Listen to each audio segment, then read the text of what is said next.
dari Universitas Muhammadiyah Kendari, Fakultas Ekonomi dan Bisnis Islam, Program Studi Manajemen, mata kuliah Manajemen SDM Global, dosen pengampu Dr. Elianti Agus Mokodompit, SE, MSI.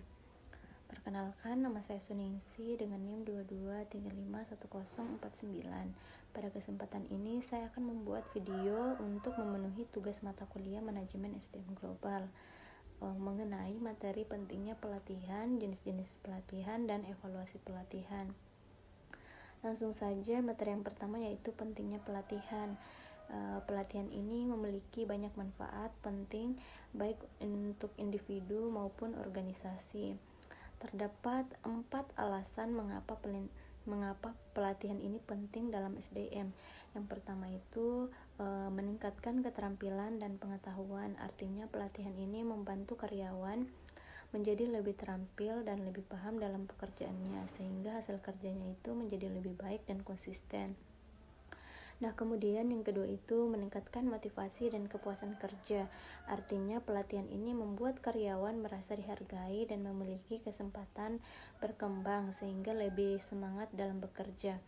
Nah, kemudian yang ketiga ini mengurangi biaya. Artinya pelatihan ini membantu mengurangi kesalahan kerja, kerusakan alat, dan kecelakaan sehingga perusahaan itu tidak mengeluarkan banyak biaya tambahan. Nah, kemudian yang keempat, meningkatkan inovasi dan kreativitas. Artinya pelatihan membantu karyawan mendapatkan ide baru dan mempelajari cara kerja yang lebih efektif sehingga dapat menciptakan inovasi dalam pekerjaan. Kemudian materi selanjutnya yaitu jenis-jenis pelatihan. Yang pertama, pelatihan keterampilan teknis. Pelatihan ini bertujuan untuk meningkatkan keterampilan teknis karyawan dalam melakukan tugas tertentu seperti penggunaan alat, teknologi, atau mesin kerja. Nah, kemudian yang kedua itu pelatihan keterampilan interpersonal.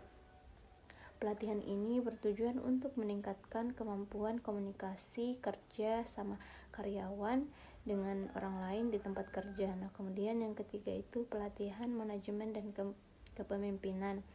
Pelatihan ini bertujuan untuk meningkatkan kemampuan memimpin, mengambil keputusan, dan mengatur pekerjaan. Nah, yang keempat, pelatihan keterampilan pemecahan masalah. Pelatihan ini bertujuan untuk membantu karyawan lebih baik dalam menyelesaikan masalah di lingkungan kerja. Yang kelima, pelatihan orientasi atau pengenalan organisasi. Pelatihan ini bertujuan untuk memperkenalkan budaya kerja, aturan, dan prosedur perusahaan kepada karyawan barunya. Nah, kemudian yang keenam ini pelatihan keselamatan dan kesehatan kerja. Pelatihan ini bertujuan untuk meningkatkan kesadaran karyawan tentang keselamatan kerja dan mencegah kecelakaan kerja. Kemudian yang ketujuh, pelatihan teknologi informasi.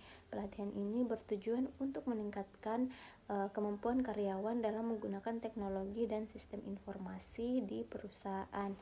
Nah, kemudian materi selanjutnya itu evaluasi pelatihan. Evaluasi pelatihan ini adalah proses untuk menilai apakah pelatihan yang dilakukan sudah berhasil mencapai tujuan yang ditetapkan.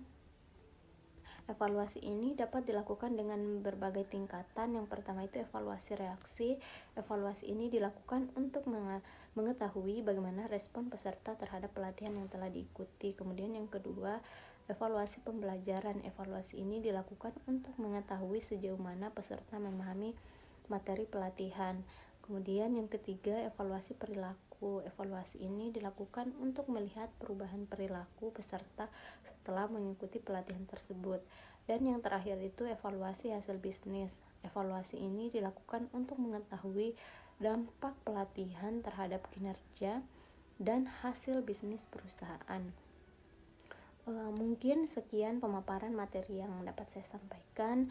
Mohon maaf apabila masih terdapat kekurangan dalam penyampaian materi. Terima kasih atas perhatiannya. Wassalamualaikum warahmatullahi wabarakatuh.